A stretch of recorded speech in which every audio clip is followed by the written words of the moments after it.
Yes, it's really, really okay if your first startup fails. So I think also this happens at Stanford. We all have great, great resumes, right? And I think if you're really successful, failure seems even, a bigger risk, right?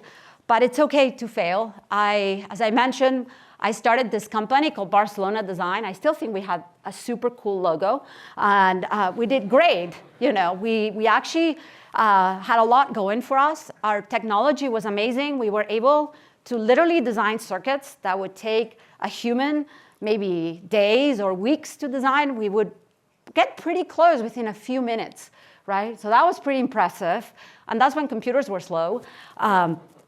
The second thing we did, which at the time was definitely crazy, was putting the application on a web browser. So it was really cool.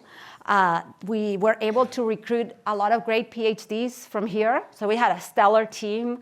We raised money, and we had customers. And that's not even all. The people loved me in the press. I was a woman in semiconductors, so they had never seen any of those people.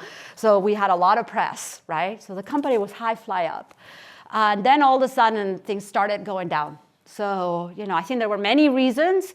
There's never just one thing, but it's a combination of things. And, we hired a CEO. I don't think that was the problem. I think the issue was I never did get along with him, and I didn't work hard enough to get along with him. So that's number one. Second is we raised a lot of money. And when you raise too much money, you hurt your company because you go from being kind of nimble and fast to being comfortable. We didn't hire well. The culture was broken. So everything was a mess. And I was sitting here and I'm like, okay, what slide should I show? What's the picture to show that it was terrible? And luckily, I had my separation agreement, so that's it. You can get it all in a piece of paper at the end where it says, Mar, we don't need you anymore, right?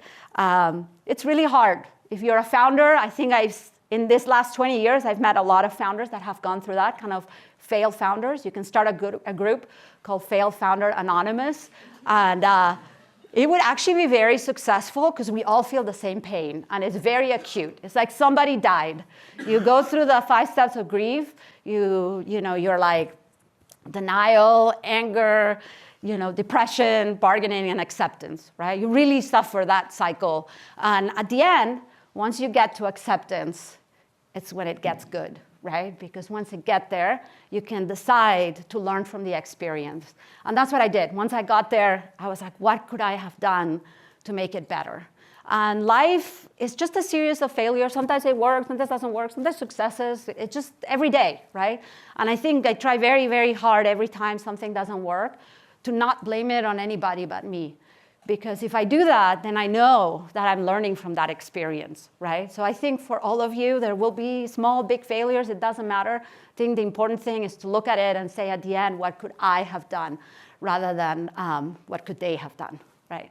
Okay, so obviously I want to start a second company, Sabio Labs, but I can tell you that's kind of like the Apple LTC thing. You don't learn as much when things go well. You learn more when they don't go well.